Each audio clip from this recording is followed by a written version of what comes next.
Good morning students. Now come to the question number 2 of exercise 6.1. In figure 6.14, lines XY and MN intersect at O.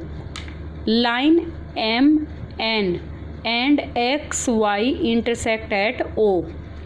If angle POY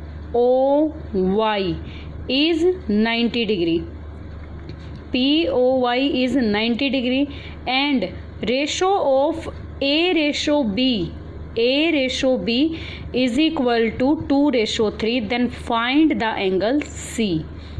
आपको ये given statement है. सबसे पहले हम given to find जो है वो separate करेंगे.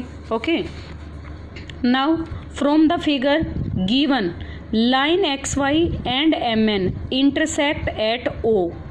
Angle POY is equal to 90 degree and A ratio B is equal to 2:3. This one all is given. Now to find angle C. हमें जो है वो सिर्फ एंगल C फाइंड करना है. तो सॉल्यूशन आपका क्या हो जाएगा? टू फाइंड है यहाँ पे, तो हम सॉल्यूशन करेंगे. सॉल्यूशन में सबसे पहले देखो, आपको फाइंड करना है एंगल C, लेकिन किसका यूज़ करके? AB का यूज करके, क्योंकि आपको A और B का रेशो दे रखा है. नाउ एंगल POY आपके पास गिवन है कि ये 90 डिग्री का है, और अगर POY 90 डिग्री का है देन इट्स मीन जो एंगल POX है वो भी क्या होगा? 90 डिग्री का, क्योंकि जो XOY है वो तो एक स्ट्रेट लाइन है. स्टार्टिंग में ही कह रहा है कि XY एक लाइन है. XY अगर एक लाइन है तो एंगल POX और POY दोनों 180 के होंगे. ये 90 का है तो इट्स मीन ये भी 90 का है. तो हमारे पास क्या आ गया? Since angle POY is equal to 90 degree, ये चीज़ ऑलरेडी आपके पास गिवन है. POY 90 का है तो POX भी आपके पास क्या हो जाएगा? 90 डिग्री का. लेकिन जो POX है वो बना किससे है? एंगल A और एंगल B से मिलके बना है. इट्स मीन मैं पूरे POX की जगह पे क्या राइट कर सकती हूँ? A plus B. तो हमने क्या राइट कर दिया? POX के किससे रिप्लेस किया? A प्लस B से. तो A प्लस B आपके पास क्या आ गया? 90 डिग्री आपके पास आ गया. नाउ अब आपके पास क्या है? रेशो दे रखा है आपको A रेशो B, और आपका A रेशो B कितना है? 2:3. तो सम ऑफ रेशो आपका क्या आ जाता है? 2 + 3 इज इक्वल टू 5, क्योंकि जो सम ऑफ रेशो है वो आपके पास 5 आ गया. तो अब दोनों एंगल हम कैसे निकाल सकते हैं? मान लो अगर आपको रेशो दे रखा है किन्हीं भी दो नंबर का, और दोनों नंबर का टोटल भी आपको पता है, तो हम वैल्यू अलग अलग कैसे निकालते हैं? जो रेशो है नंबर का वो divided by total sum of the ratio and multiply क्या हो जाएगा? Total addition. तो यहाँ पे A जो है, A का रेशो आपके पास कितना है? A का रेशो आपके पास 2 है, और टोटल सम ऑफ रेशो कितना है? 5. लेकिन A प्लस B तो हमने कितना निकाल रखा है? 90 निकाल रखा है. तो ये किससे मल्टीप्लाई हो जाएगा आपका? 90 से. तो A आपके पास क्या हो गया? 2 डिवाइडेड बाई 5 मल्टीप्लाई 90, और कितना आ गया? 36.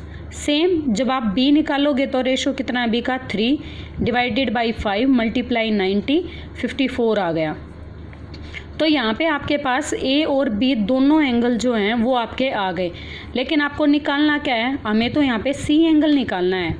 तो A और B एंगल जब आपके पास आ गए तो C एंगल के लिए देखो हम क्या करेंगे? C एंगल तो आपका ये है. B आपको पता चल चुका है. जो MON है वो तो एक स्ट्रेट लाइन है. पहले उसने गिवन कर रखा है कि MN इज ए लाइन. ये वाली चीज़ उसने दे रखी है, line XY and MN are intersect. तो MN एक लाइन है तो MON एक स्ट्रेट लाइन हो गई. इट्स मीन एंगल B और C क्या हो गए? 180 डिग्री हो गए, क्योंकि एक स्ट्रेट एंगल बना रहे हैं. आप इसको लीनियर पेयर एंगल भी बोल सकते हो. इन दोनों एंगल को स्ट्रेट एंगल की बजाय आप लीनियर पेयर भी बोल सकते हो. तो यहाँ पे आपके दोनों रीजन है. B plus C is equal to 180 degree is linear pair, और you can say that straight angle. Okay, तो जो MON है, MON is a straight line. Then B plus C is equal to 180 degree because straight angle. Also you have to give the reason linear pair. You may give the reason linear pair. B 54 plus C as it is B 54, क्यों? क्योंकि हमने ऊपर से solve कर रखा है तो हमने रिप्लेस कर दिया। तो सी आपका क्या आ गया 180 माइनस 54, 126 डिग्री आपका आ गया। तो क्या हो जाएगा, angle A is equal to 36, B is equal to 54 और सी आपका क्या आ गया 126। Okay, thank you.